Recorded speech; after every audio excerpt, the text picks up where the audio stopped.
إله إلا الله وحده لا شريك له وأشهد أن محمدا عبده ورسوله الذي أرسله بالحق بشيرا ونذيرا وداعيا إلى الله بإذنه وسراجا منيرا إن الله وملائكته يصلون على النبي يا أيها الذين آمنوا صلوا عليه وسلموا تسليما اللهم صل على سيدنا مولانا محمد وعلى آل سيدنا ومولانا محمد সাল্লাল্লাহু আলাইহি ওয়াসাল্লাম। সর্বপ্রথমে প্রশংসা জ্ঞাপন করেছি সেই মহান আল্লাহর দরবারে, যিনি আমাদেরকে কোরআন হাদিস শোনার মতো মজলিসে বসার মতো তৌফিক দিয়েছেন। বলুন আলহামদুলিল্লাহ। দরুদ ও সালাম সে বিশ্ব নবীর দরবারে অসংখ্যবার দরুদ ও সালাম। সকলে বলুন সাল্লাল্লাহু আলাইহি ওয়াসাল্লাম। তো ভাই, ইতিপূর্বে আপনারা একাধিক বক্তার মুখ থেকে গুরুত্বপূর্ণ আলোচনা শুনছিলেন।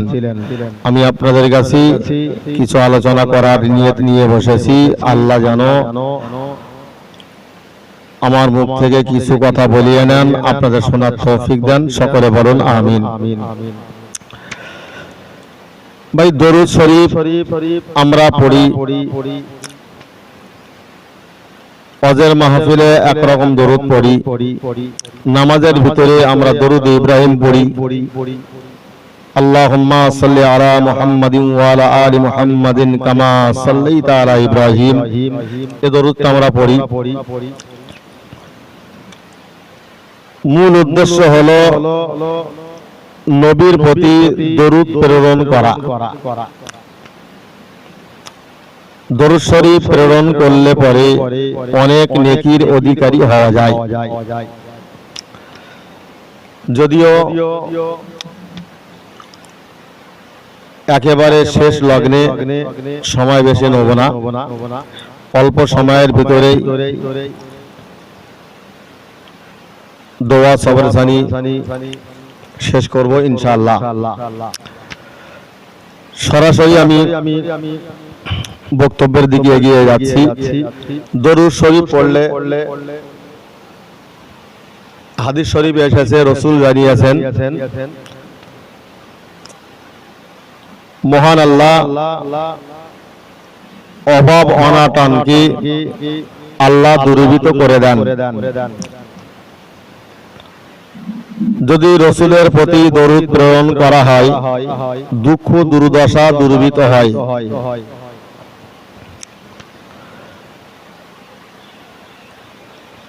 নবীর প্রতি যদি দরুদ প্রেরণ করা হয়, বিপদ আপদ মুসিবত আল্লাহ দূরীভূত করে দেন। আলহামদুলিল্লাহ। সেই দরুদ আমরা অনেক মানুষ পড়তে চাই না। নবী হলেন আমাদের ঈমান। একটা কথা বলি, ভালো করে মাথায় রাখুন।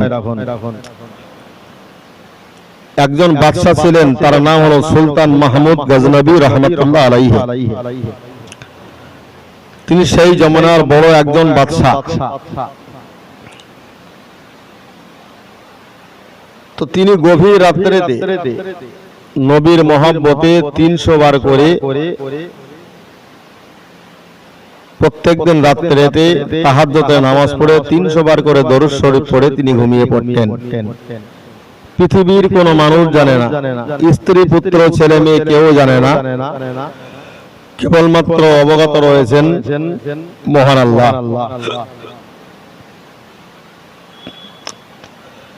সেই জমানাতে একজন মানুষ ছিল,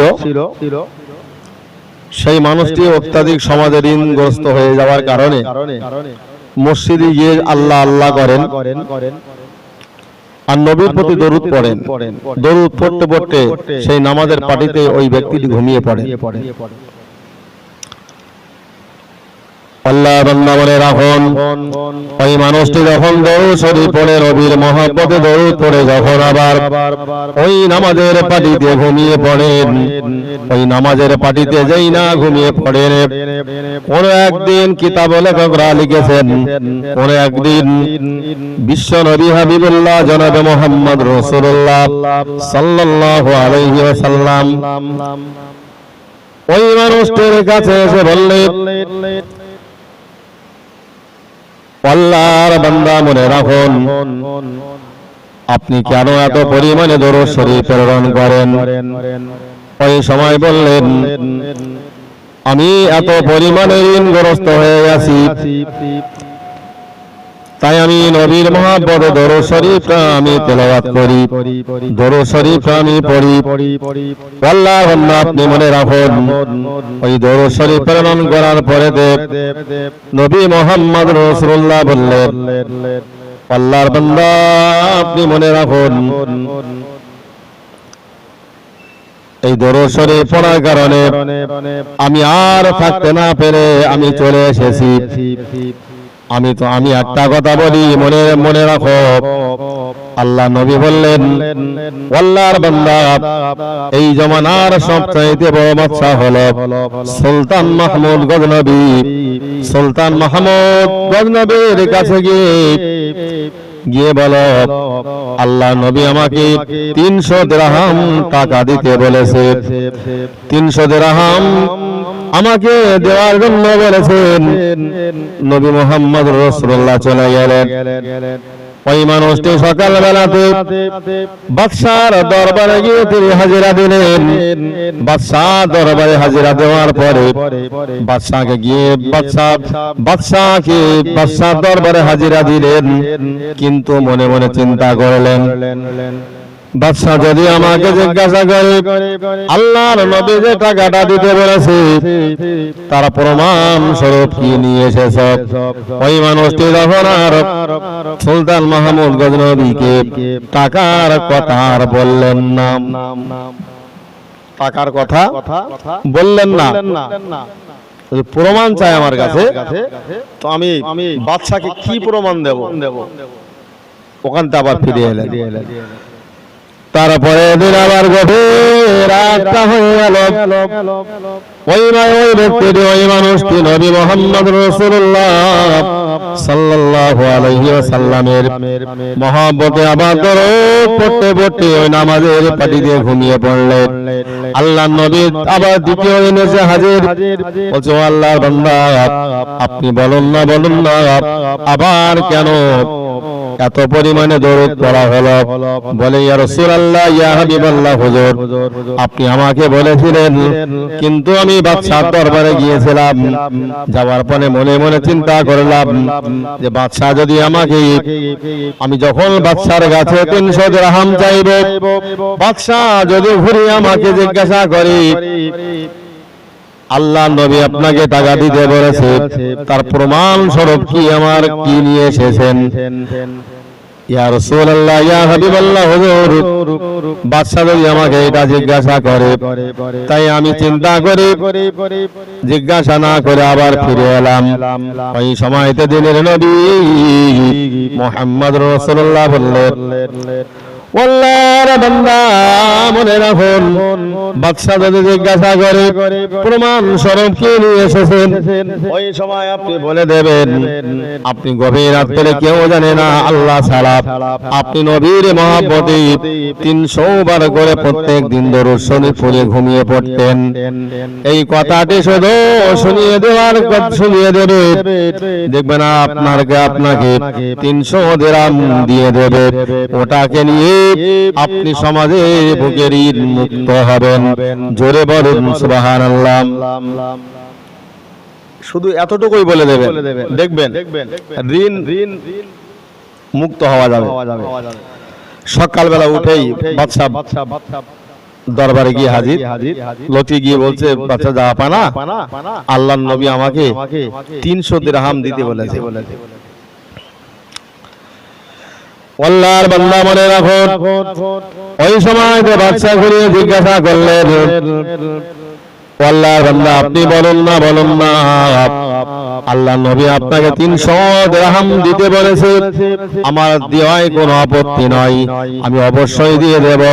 কিন্তু আমার জিজ্ঞাসা হলো, আমার প্রশ্ন হলো, সুলতান মাহমুদ গজনবী রাহমাতুল্লাহ আলাইহি ওই ব্যক্তিকে প্রশ্ন করে বললেন, দেওয়ায় আমার কোনো আপত্তি না, আমি দিয়ে দেব। কিন্তু একটা কথা মনে রাখুন আল্লাহর বান্দা, আল্লাহর নবী যে 300 দিরহাম দিতে বলেছে তার প্রমাণ কি আপনার কাছে কিছু রয়েছে?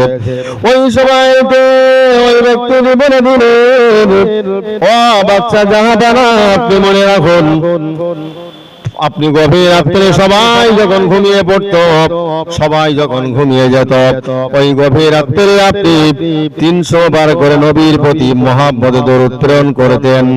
এটা কেবলমাত্র আমার আল্লাহ ছাড়া কেউ জানে না। জোরে বলুন সুবহানাল্লাহ। ওই সময় বাদশা মনে মনে চিন্তা করলেন, আমি দরুদ শরীফ পড়ি গভীর রাত্রে, এই সংবাদ তো আর কেউ জানে না, নিশ্চিত এই দরুদ মহান আল্লাহ কবুল করে নিয়ে আল্লাহ নবীর দরবারে সংবাদটা পৌঁছে দিয়েছেন। তা না হলে এই মানুষটি কি করে জানল? ওই ব্যক্তি গেল করে বললেন, ভাই আপনি ক্ষান্ত হয়ে যান, আর কোনো আওয়াজ করবেন না, কোন মানুষের সঙ্গে আপনি বলবেন না। 300 দিরহামের পরিবর্তে আমি অনেক টাকা দেব, অনেক বেশি দেব, কিন্তু আমার শর্ত হলো আমি যেই নবীর মহব্বতে দরুদ শরীফ পড়ি, এই কথাটা যেন 3 নাম্বার কানে না ওঠে। 3 নাম্বার ব্যক্তি যেন না জানে, এরা বলবেন না।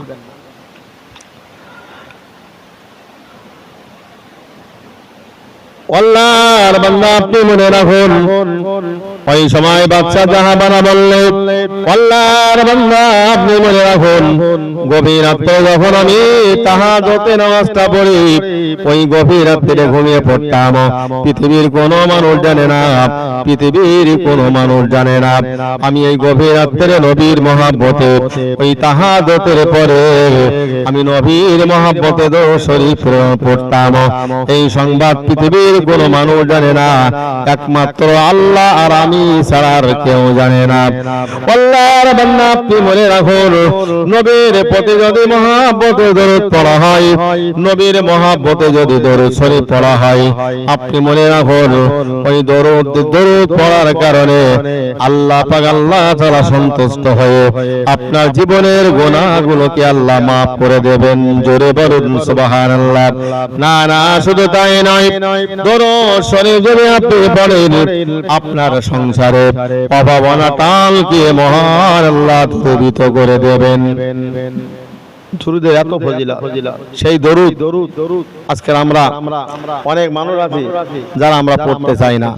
দরুদ যত পড়বেন তত সওয়াব হবে। কোন কোন কিতাবে এসেছে, যে মানুষটি প্রত্যেক দিনের আল্লাহর নবীর মহব্বতে দরুদ শরীফ প্রেরণ করে, ওই মানুষটির ভিতরে আল্লাহ নূর পয়দা করে দেন। ওই মানুষটির চেহারা যেন দিনের পর দিন যেন নুরানি চেহারা হতে শুরু করে। আল্লাহর বান্দা শুধু তাই নয়, দরুদ শরীফ পড়ে যদি আপনি দোয়া করেন, সেই দোয়া মহান আল্লাহর দরবারে কবুল হয়ে যায়। জোরে বলুন সুবহানাল্লাহ।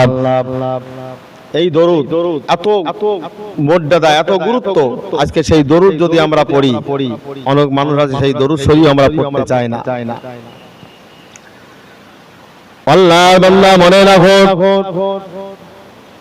এই দরুদ শরীফ পড়লে পরে হাদিস শরীফের ভিতরে এসেছে, নবীর মহব্বতে যদি দরুদ শরীফটা পড়া হয়, নিজের জীবনের গুনাহগুলোকে আল্লাহ maaf করে দেন।